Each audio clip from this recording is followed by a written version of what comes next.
Hello, so today I want to talk about where I think the world is headed over the next couple of years.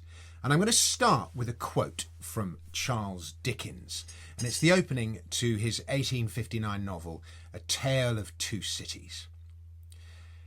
It was the best of times, it was the worst of times. It was the age of wisdom, it was the age of foolishness. It was the epoch of belief. It was the epoch of incredulity. It was the season of light. It was the season of darkness. It was the spring of hope. It was the winter of despair. We had everything before us. We had nothing before us.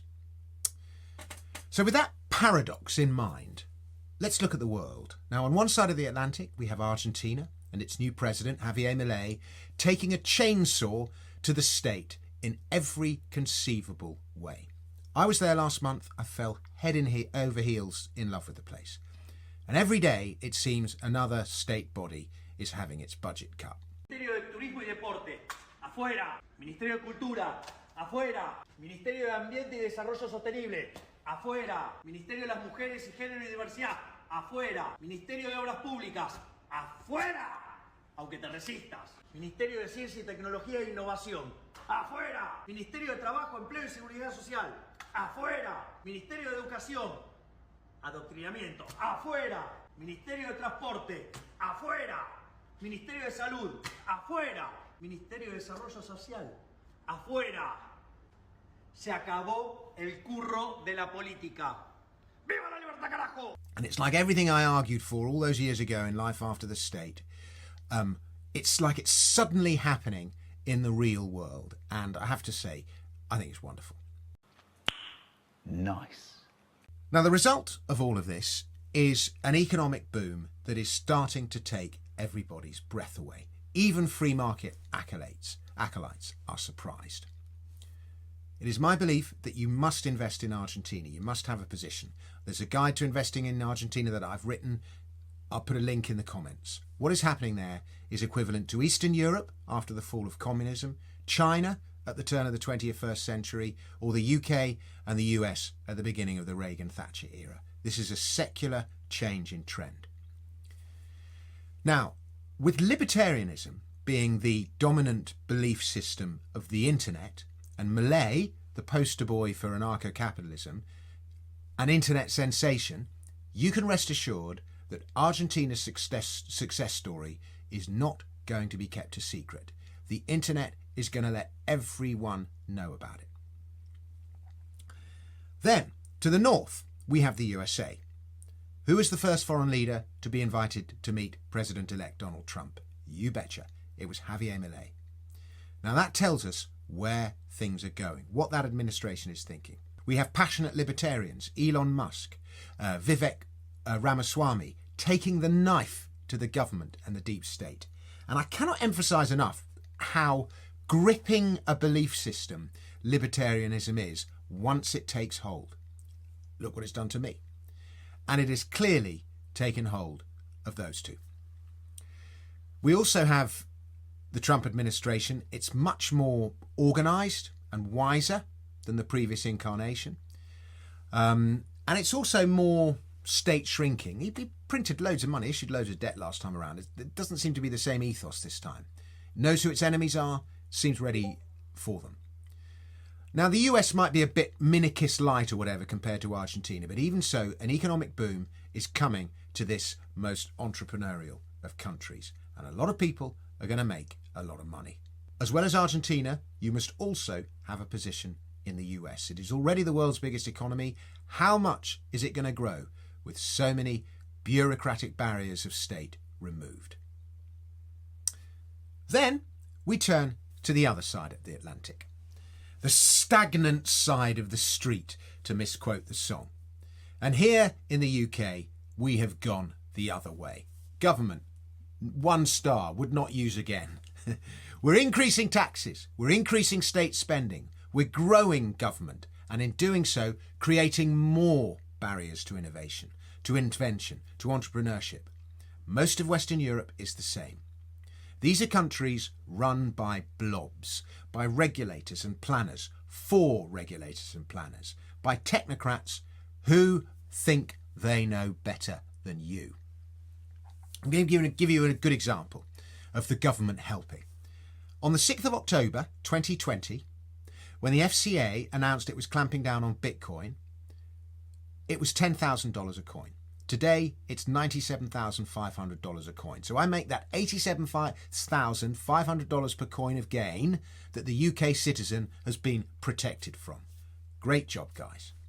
The UK was once at the vanguard of this breakthrough technology. Satoshi used English spelling. He quoted the Times. He may well have been British.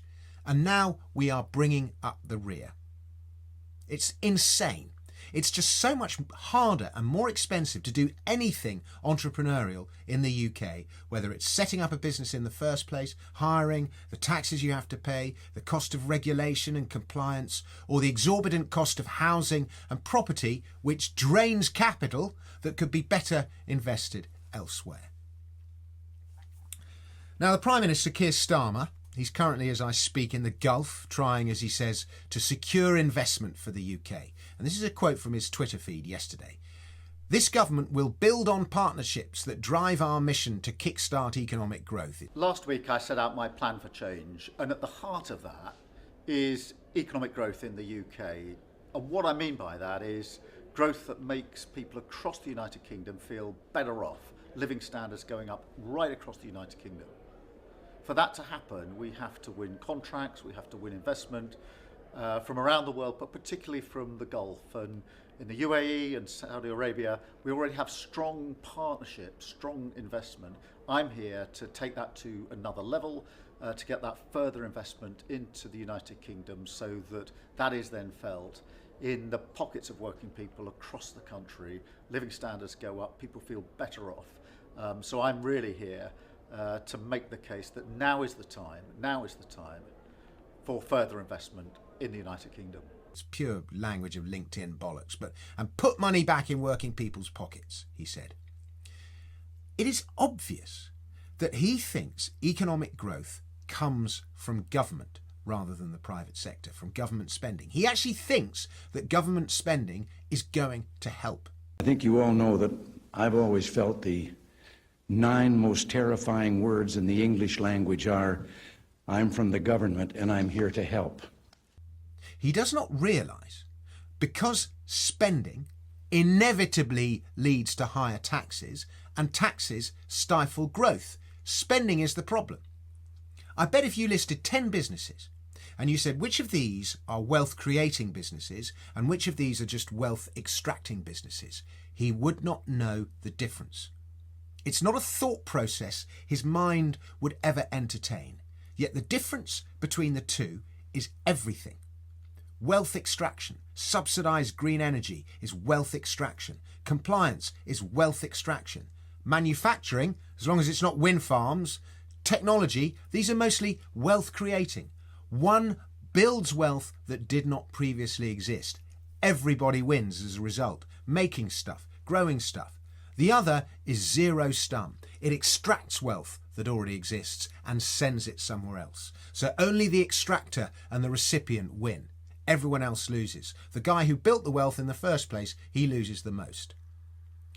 The most basic rule of taxation, and if you've read Daylight Robbery, you know this. If you haven't read Daylight Robbery, of course you should. It is that higher taxes and higher tax rates do not lead to greater government revenue. And this administration does not get that most basic concept. It has existed for as long as there have been taxes, i.e. all of civilization. How can they be so stupid? I've no idea. But they are our leaders. To invest in the UK is to invest in stagnation and regulation. That is not proper investment or wealth creation, and the rest of Western Europe is no better.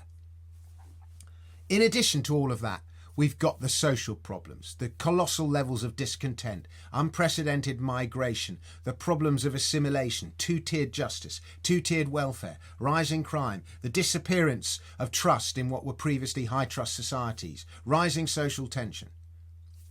But thanks to the internet, the stupidities of UK and European policies will continue to be laid bare to all. No amount of censorship is going to hide it. In any case, X has already killed censorship. Other platforms must now stop censoring if they want to stay relevant, because on the internet, people gravitate to where speech is freest, and you just need to see the growth in X usage to witness this.